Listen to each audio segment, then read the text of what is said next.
Well, this is also CNN News 18's mega exclusive news break, ladies and gentlemen, picked up by our sources, our group editor Manoj Kumar Gupta. Well, as per the top intel sources, we are learning that there's a huge ISI conspiracy to remove Sheikh Hasina from her position. This was deliberately done using students to create tension inside the country borders. Well, ISI wants anti-India government in Bangladesh is what we are picking up from our sources.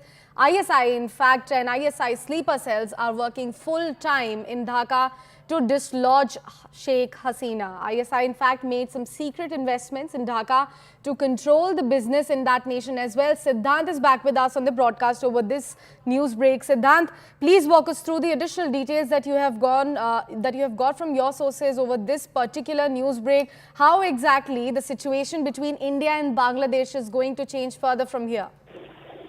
Well, look, we are looking at a very, very critical times as far as India-Bangladesh relations are concerned. There is no doubt about it that India always maintained good relationship with the other political stakeholders in Bangladesh.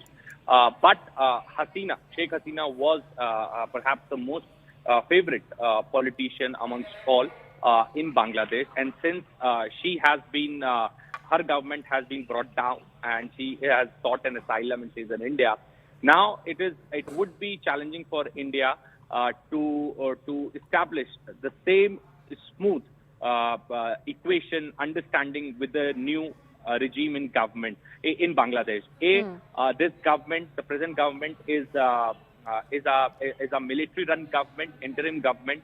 So what would be the scope of this government is still unknown. Whether they will be free to take the decisions or military will issue orders to them.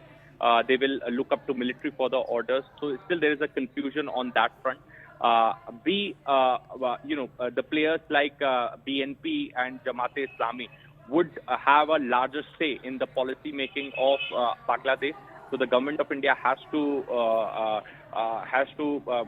negotiate with them and sit with them to decide the future course of relationship.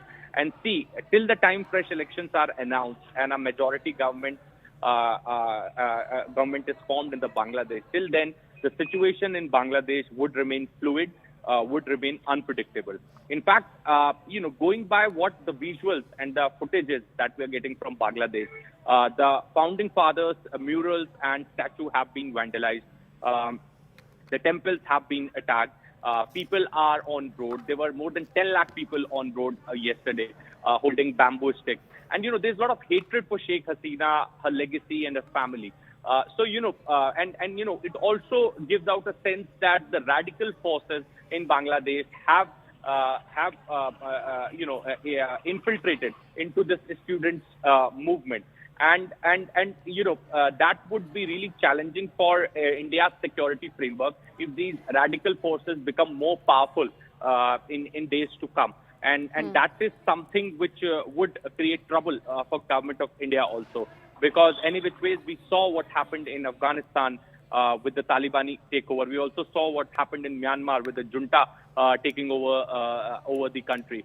So, India cannot afford another country with disruption and chaos, because that would perhaps be a big setback for India's security framework. So there is no doubt the radical forces have infiltrated into the students' movement. There's no doubt about it that this protest is being fueled by